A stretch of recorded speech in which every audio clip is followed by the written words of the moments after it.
Shalom saudara yang dikasihi Tuhan. Apa kabar saudara? Saya berdoa saudara dalam keadaan baik, sehat, serta melimpah dengan berkat-berkat Tuhan.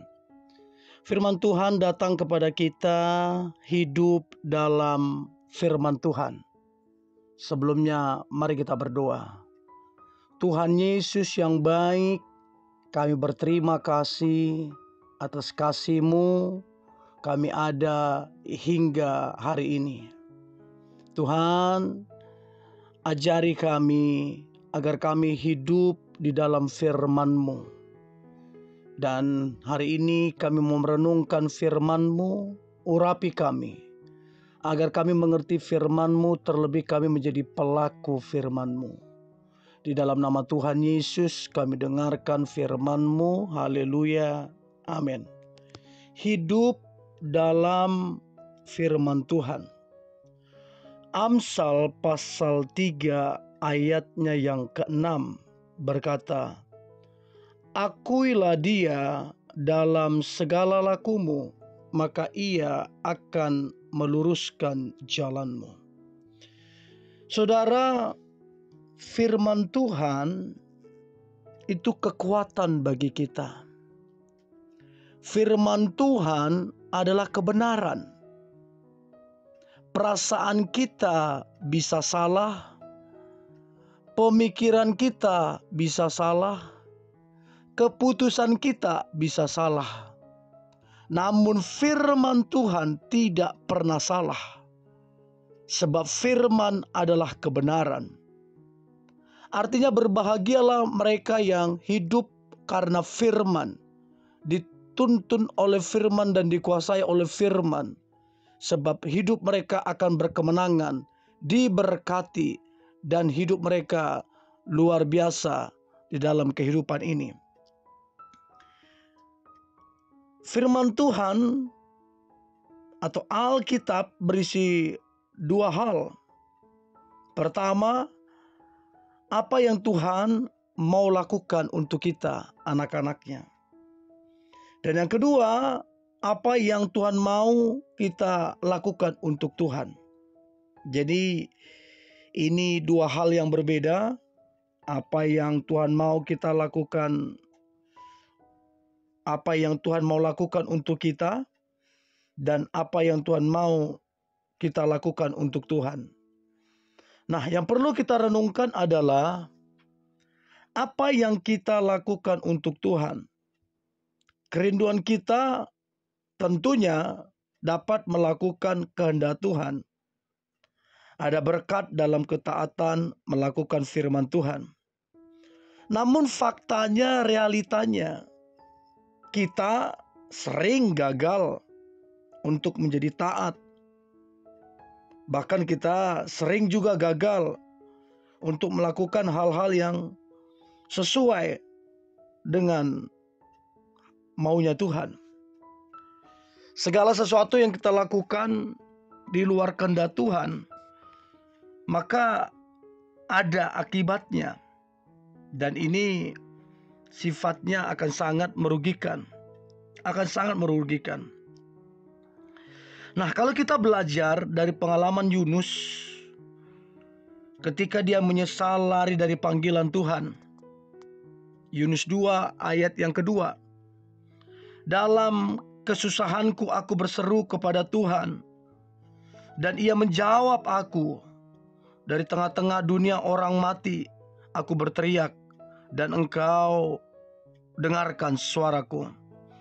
Nah, waktu kita berseru, berteriak, maka Tuhan mendengarkan suara kita. Yunus mengalami rasa tidak berguna, dan dia merasa tidak diterima oleh Allah. Dan kita mesti jujur, ini adalah bentuk intimidasi sebenarnya daripada si iblis, untuk membuat hidupnya seolah-olah tidak berguna dan tidak bernilai. Dan situasi seperti ini rentan untuk jatuh lebih dalam lagi dalam kesalahan dan dosa yang lain. Nah, bagaimana caranya supaya kita di dalam hidup ini kita berkemenangan dan hidup kita itu sesuai dengan firman Tuhan? Maka yang perlu kita lakukan yang pertama adalah kita melupakan dulu masa lalu kita. Itu penting. Jangan kita dikontrol oleh masa lalu, dikuasai oleh masa lalu, apalagi kalau masa lalu itu yang buruk. Kita harus melupakan masa lalu. Filipi 3 ayat 13b. Tetapi inilah yang kulakukan. Aku melupakan apa yang telah di belakangku dan mengarahkan diriku kepada apa yang ada di hadapanku. Jadi melupakan apa yang ada di belakang masa lalu dan mengarahkan kepada apa yang ada di depan. Di situ akan terjadi sebuah pemulihan. Artinya waktu kita memandang ke depan, pemulihan itu terjadi. Jadi kalau saudara dan saya ingin hidup di dalam pemulihan, lupakan masa lalu dan pandang hari depan. Itu penting untuk kita ketahui dalam kehidupan ini. Yang kedua adalah mulailah hidup sesuai firman Tuhan. Nah, ini dia yang penting sekali kita ketahui. Mulai hidup sesuai firman Tuhan. Amsal 3 ayat yang ke-6. Akuilah dia dalam segala lakumu, maka ia akan meluruskan jalanmu.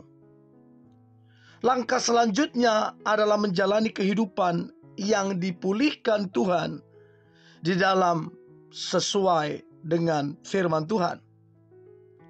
Dan firman itu yang akan menolong kita, memberikan kita kemenangan, dan berjalan sesuai dengan kehendaknya. Firman Tuhan adalah tuntunan. Firman Tuhan adalah kebenaran yang akan terus menjaga kehidupan kita. Saudara, hati-hati dengan pemikiran kita. Pikiran kita adalah medan pertempuran yang sesungguhnya. Berapa banyak orang lebih mempercayai pikirannya daripada mempercayai firman. Dia lebih mempercayai keadaan daripada mempercayai firman. Dia lebih mempercayai apa kata orang daripada apa kata firman. Padahal firman adalah kebenaran. Firman yang akan memerdekakan. Firman yang akan memulihkan. Firman yang akan menolong. Untuk itu, sebagai orang percaya, kita harus hidup di dalam firman. Sehingga firman itu menguasai kita. Firman itu mengubah paradigma pemikiran kita. Firman itu akan menuntun kita kepada kemenangan dan kemenangan. Firman itu akan membebaskan kita dari setiap ikatan-ikatan yang membelenggu.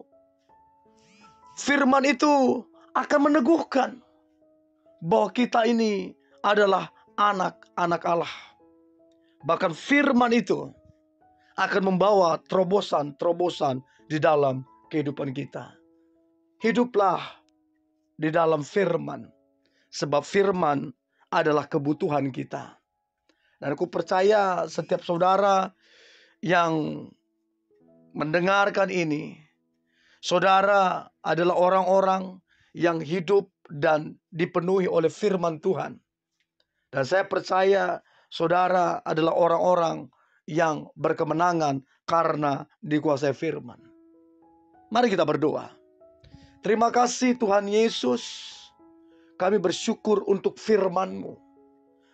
Pada mulanya adalah firman Tuhan. Firman itu harus memenuhi hidup kami. Pada mulanya bukan uang kami. Pada mulanya bukan pengetahuan kami. Pada mulanya bukan kekuatan kami. Pada mulanya adalah firman. Firman ini harus menguasai kami. Sehingga segala sesuatu akan mendatangkan kebaikan. Terima kasih Tuhan Yesus. Aku berdoa buat umat-Mu, biarlah mereka dipenuhi dan mereka hidup di dalam firman-Mu. Aku percaya mereka akan mengalami kemenangan-kemenangan, terobosan-terobosan, dan hidup mereka dipulihkan. Dan hidup mereka jadi berkat, dan hidup mereka menginspirasi banyak orang. Di dalam nama Tuhan Yesus, kami berdoa dan mengucap syukur. Haleluya. Amin.